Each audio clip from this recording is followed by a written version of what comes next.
Students, आज हमारा vectors chapter चल रहा था। हम वेक्टर्स चैप्टर पढ़ रहे थे। हमने टाइप्स ऑफ वेक्टर्स पढ़ लिया था और लोकलाइज डीलोकलाइज वेक्टर्स के बारे में हम जान चुके थे। आज हम आगे पढ़ेंगे वेक्टर्स में। जी हाँ, आज हम पढ़ेंगे position vector and displacement vector in a plane. Position vector और डिस्प्लेसमेंट वेक्टर का बहुत ही इंपॉर्टेंस है, क्योंकि हम जब भी ड्रॉ करते हैं, जब भी हम किसी भी कॉपी पे, तो हम ओरिजिन से कोई भी हम डिस्टेंस लेते हैं तो उसे कहते हैं पोजीशन वेक्टर। जैसे कंसीडर कर लो, कोई भी मोशन हो रहा है, किसी भी ऑब्जेक्ट का जो मोशन हो रहा है वो प्लेन पे ऐसे हो रहा है। जैसे ये देखें, यहाँ पर आपको दिख रहा है प्लेन पे ओरिजिन ओ है, और ये ओरिजिन ओ है और एक्स और वाई पोजीशन पे। ठीक है, लेट कर लो कि कोई बॉडी है, वो जो ऑब्जेक्ट है किसी भी टाइम टी पे मूव कर रहा है फ्रॉम ओ से ए। यहाँ पर आप बात करते ऑब्जेक्ट भी एट पॉइंट ए, इस पॉइंट पे है पहले, ए पॉइंट पे। ठीक है, तो हम इसका ओ के साथ हम ऐसे ड्रॉ करेंगे। ये देखें, इस पॉइंट ए पे है कोई बॉडी, तो इसका पोजीशन वेक्टर क्या होगा? हम इसके कोऑर्डिनेट्स भी होंगे एक्स वाई, सपोज कर लो। तो इसका पोजीशन वेक्टर होगा ओ ए। ओ ए हम लिखेंगे ऐसे पोजीशन वेक्टर वेक्टर डाल के। क्लियर है? If we draw an arrow with its tail at point O and head at point A, then O A is called the position vector of object at point A. तो A का क्या है? Position vector. मतलब हम किसी भी object का distance जो मान रहे हैं वो क्या लेके चल रहे हैं? फ्रॉम ओरिजिन से, ओरिजिन को रेफरेंस लेके चल रहे हैं। तो ओरिजिन से लेके जो ये डिस्टेंस होगा O A, that is known as position vector. इसे पोजीशन वेक्टर लिखते हैं ऐसे, ओ ए पोजीशन वेक्टर। ऐसे ही अगर पॉइंट जब ए ऑब्जेक्ट मूव किया और बी पे पहुंच गया, तो बी का डिस्टेंस ओरिजिन से क्या होगा? O B vector. तो इसे कहेंगे position vector of B at B. समझ आई कि नहीं? ठीक है, ऐसे ही वो लिखेंगे हम ओ बी। क्या होगा पोजीशन वेक्टर? बी वाले पॉइंट की जगह। ठीक है ना? और जो इसका जो डिस्टेंस है, ये जो आपस में ए से बी तक, इसे कहेंगे डिस्प्लेसमेंट वेक्टर, क्योंकि ये स्मॉल डिस्टेंस है, तो इसे कहेंगे हम डिस्प्लेसमेंट वेक्टर। क्लियर है? ये आपको पता होना चाहिए, आपको समझ आना चाहिए। ठीक है, तो ये देखो क्या है, it tell that straight line distance of object from the origin. ये स्ट्रेट लाइन डिस्टेंस बताता है ओरिजिन से, और ये डायरेक्शन बताता है किसी भी ऑब्जेक्ट की किसके विद रिस्पेक्ट में? ओरिजिन के। ऐसे ही ओ बी मैंने बताया, जैसे ओ बी भी क्या है? पोजीशन वेक्टर है। क्लियर है? बट डिस्प्लेसमेंट वेक्टर क्या है? डिस्प्लेसमेंट वेक्टर बताता है कि and in which direction object is change its position. किस डायरेक्शन में ऑब्जेक्ट ने अपनी पोजीशन जो है चेंज की है।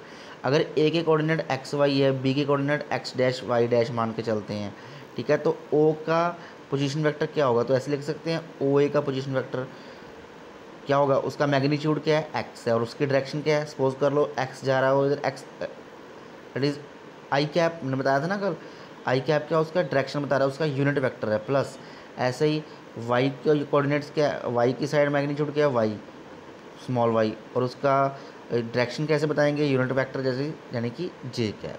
क्लियर है? ऐसी अगर बात करें ओ बी वेक्टर की, अगर उसके coordinate X dash Y dash है, तो वो भी ऐसे हो जाएंगे, X dash I cap plus Y dash J cap. और इसका डिस्प्लेसमेंट वेक्टर कैसे हो जाएगा? डिस्प्लेसमेंट वेक्टर होता है हम माइनस कर देते हैं। यहाँ पर था एक्स डैश, यहाँ पर था एक्स, तो उसका डिस्प्लेसमेंट वेक्टर होगा एक्स डैश माइनस एक्स। तो ये होगा एक्स डैश माइनस एक्स, किस डायरेक्शन में?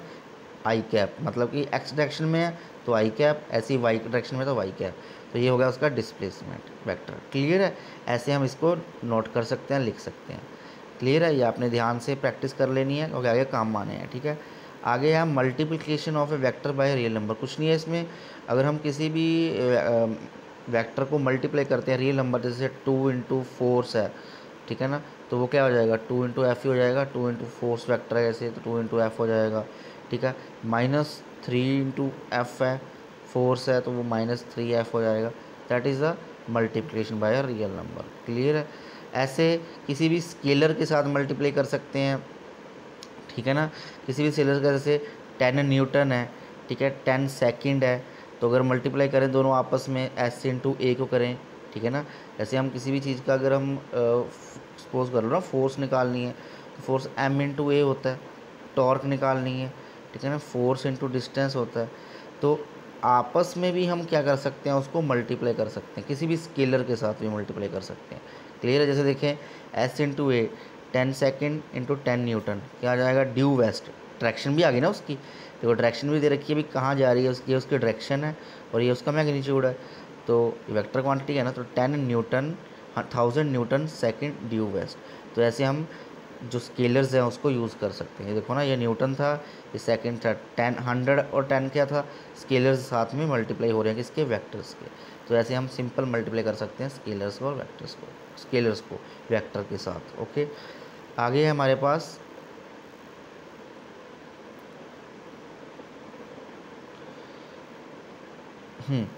आगे है हमारे पास triangle law of vector addition. ये आपको ध्यान रखना है।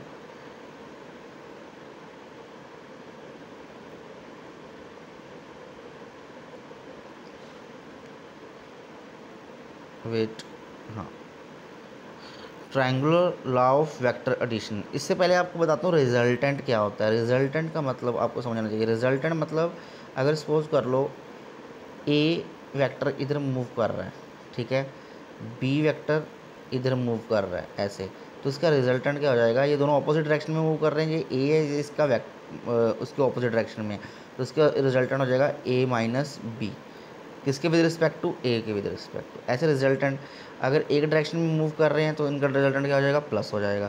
तो रिजल्टेंट मतलब जहाँ रिजल्ट आ रहा है हमारा, मतलब कि जहाँ मतलब कि फोर्स जो है लग रही है, जैसे जैसे अगर किसी ऑब्जेक्ट को हम इधर से फोर्स लगाते हैं F1 और इधर से फोर्स लगाते हैं F2, क्या ऑब्जेक्ट ना तो इधर जाएगा ना तो इधर जाएगा, ऑब्जेक्ट कहाँ जाएगा, उसके रिजल्टेंट की तरफ इधर जाएगा। क्यों, क्योंकि दोनों तरफ से फोर्स लग रही है ना, तो ना ऑब्जेक्ट इधर जाएगा। This is known as resultant. Clear है, रिजल्टेंट इसे कहते हैं। अब ट्रायंगल लॉ ऑफ वेक्टर्स है, बहुत इंपॉर्टेंट है, ठीक है, ये आ जाता है आपको एग्ज़ाम में बहुत आसानी से। इसका मैग्नीट्यूड निकालना होता है आर का, तो सुने इसको ध्यान से। Triangular law of vectors, if two vectors acting on a particle at A same time are represented in magnitude and direction by two sides of a triangle taken in one order, then the resultant vector is represented in magnitude and direction by the third side of a triangle taken in opposite order। उसका मतलब क्या कहने का, कहता अगर suppose कर लो two vectors हैं, A vector and B vector are in one order. One order का मतलब है ये टेल होती है, ये हेड है, और ये टेल है और हेड है। ऐसी टेल हेड, हेड टेल के साथ जुड़ा हो, that is known as one order. ऐसे देखें, ये दिस इज़ वन ऑर्डर, ठीक है। अगर दो ए वेक्टर, ये देखिए ए वेक्टर और बी वेक्टर, अगर वो सेम ऑर्डर, मतलब कि सेम ऑर्डर में है, ऐसे बी वन ऑर्डर में है, क्लियर है, टू साइड्स ऑफ ट्राइंगल की, जो उसका रिजल्टेंट होगा with direction and magnitude having the opposite order, ठीक है, that is the third side of A triangle. मतलब अगर दो वेक्टर्स ए और बी दो साइड्स में सेम ऑर्डर में, जो उसका रिजल्टेंट होगा वो क्या होगा, ऑपोजिट ऑर्डर में। ऑपोजिट ऑर्डर में देखें क्या है, यहाँ पर बी का भी एरो है और किसका एरो है, दिस इज रिजल्टेंट, उसका आर का भी एरो है। अगर ये दोनों का एरो है तो इट मीन्स हेड और टेल, हेड टेल के साथ तो नहीं मिला ना, दैट इज़ रिवर्स ऑर्डर और ऑपोजिट ऑर्डर। द्वारा देखें, this is A vector, this is B vector, two sides of triangle, ठीक है। जो इसका रिजल्टेंट है वो क्या है, इसकी थर्ड साइड है, but in a opposite order of magnitude and direction. Opposite order मतलब भी अगर इसका भी हेड है तो इसका भी हेड, दोनों आपस में टच हो रहे हैं, that's why this is known as opposite order. Clear है, तो this is a triangle of vector addition. द्वारा पढ़ें उसे। It states that if two vector acting on a particle, two vector acting on a particle at a same time are represented in magnitude and direction by the two sides of a triangle taken in one order। अगर दो vector ऐसे acting कर रहे हैं taken in one order A और B, then the resultant vector जो है वो रिप्रेजेंट करता है मैग्नीट्यूड और डायरेक्शन को बाय द थर्ड साइड, उसकी थर्ड साइड के साथ, बट वो किस ऑर्डर में, ऑपोजिट ऑर्डर में। This is resultant, this is known as triangle of vector addition. Clear है, मतलब अगर दो फोर्सेज लग रही हैं ऐसे ए और बी, ठीक है, सेम ऑर्डर में, तो उसका रिजल्टेंट क्या होगा, उसका ऑपोजिट ऑर्डर में। तो हम इसका मैग्नीट्यूड निकालेंगे इस वैल्यू का, इस आर का भी, इसकी वैल्यू कितनी होती है। क्लियर है, और चलो इसको सॉल्व करते हैं।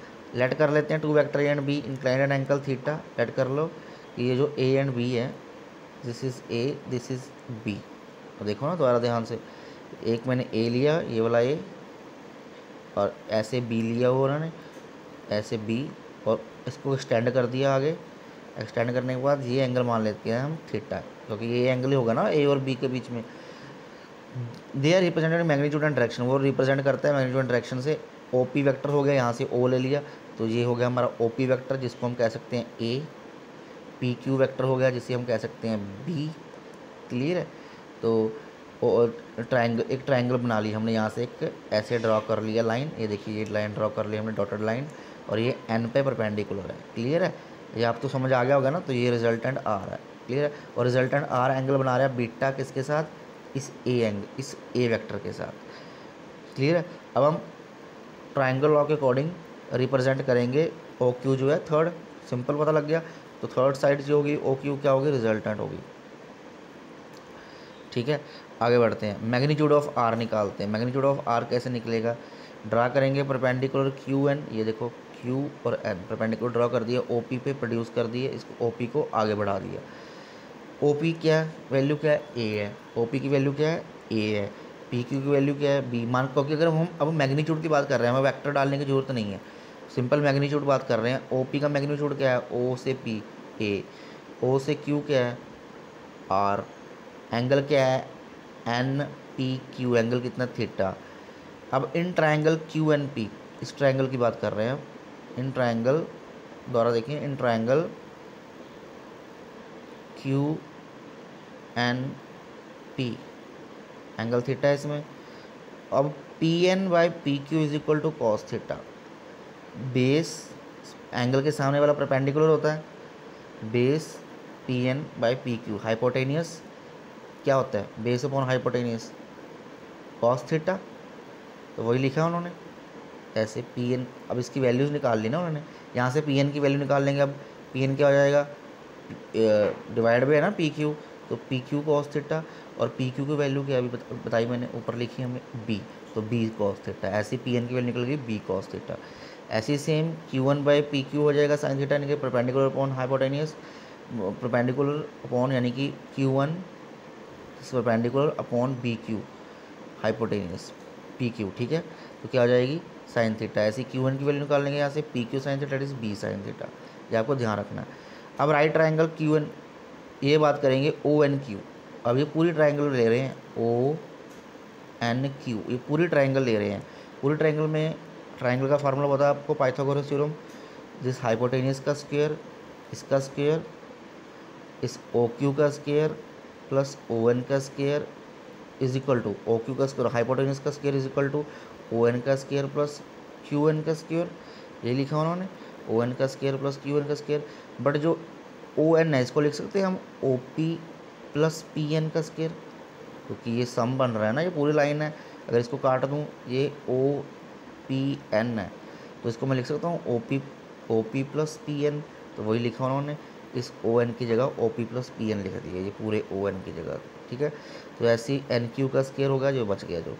अब हम वैल्यूज़ पुट करेंगे। ये ओ क्यू क्या है? आर का स्क्वायर। ओ पी की वैल्यू क्या है? ए, ये लिख दी। पी एन की वैल्यू यहाँ से निकाल के आए हैं अभी, बी कॉस थीटा। और इसकी वैल्यू भी पता है हमें, एन क्यू की B sine square theta. Value put करेंगे इसमें, तो ए स्क्वायर, इसमें फार्मूला लगाएंगे ए प्लस बी का whole square, A square plus 2ab plus B square. ठीक है, तो देखिए इसमें आपको कंफ्यूज नहीं होना, A square plus B square cos square theta, मैं लिख रहा हूँ सारा, लिख रहा हूँ 2ab कॉस थीटा प्लस जो ये बचा लास्ट वाला B square sine square theta. अब ध्यान देखना, ध्यान से देखना, ये वाला value B square cos square theta और ये बी स्क्वायर ये साइन स्क्वायर थीटा, इनमें से बी कॉमन आ जाएगा, अंदर क्या बचाएगा? अंदर क्या बचाएगा? B square cos square theta plus sine square theta. ये देखो ये लिखा हुआ ना उन्होंने, B square cos square theta plus sine square theta, ये लिखा है, यहाँ से आया है ये, इन्होंने कंबाइन कर दिया, स्टेप मिस कर दिया। क्लियर है? 1 और 2 से, तो यहाँ से लिख दिया उन्होंने। ठीक है, तो ये बचा हमारे पास 2ab कॉस थीटा ए स्क्वायर, इस cos square theta plus sine square theta आपको ट्रिग्नोमेट्रिक फंक्शन पड़ा हुआ है, 1 होते हैं। ठीक है, तो बचा क्या हमारे पास? A square plus b square plus 2ab cos theta, और आर स्केयर में उधर के रूट हो जाएगा, तो हमारे पास रिजल्टेंट क्या आ जाएगा, a square plus b square plus 2ab cos theta. अब डायरेक्शन की बात करें अगर हम, तो आर एंगल बीटा बना रहा है, तो किस डायरेक्शन में मतलब ये रिजल्टेंट जाएगा, इस रिजल्टेंट की डायरेक्शन की बात कर रहे हैं, तो वो एंगल बीटा बना रहा है ए के साथ, तो इसकी डायरेक्शन कैसे पता लगेगी, तो डायरेक्शन हम लेंगे टैन बीटा से। टैन बीटा मान के चलते हैं, बीटा एंगल निकालना है ना, तो टैन क्या होता है, this perpendicular upon base, perpendicular क्या है, क्यू एन है, बेस क्या है, ओ एन, ओ एन को लिख सकते हैं O P plus P N, O N Q N की वैल्यू बी साइन थीटा है, और O P plus P N की वैल्यू को पता ही है A plus B cos theta, तो दिस इज अ डायरेक्शन। तो आपने इसकी प्रैक्टिस करनी है, आज ये लिख के देखोगे तभी समझ आएगा, अगर इसमें कोई डाउट होगा मुझे पूछ सकते हैं आप, ठीक है। तो ये इंपॉर्टेंट है ट्रायंगल ऑफ वेक्टर, बाकी वीडियो को हम कल पढ़ेंगे, कल टेस्ट भी होगा आपका, तो मैं बताऊंगा आपने कौन सा टेस्ट तैयारी करना है, ठीक है। Thank you.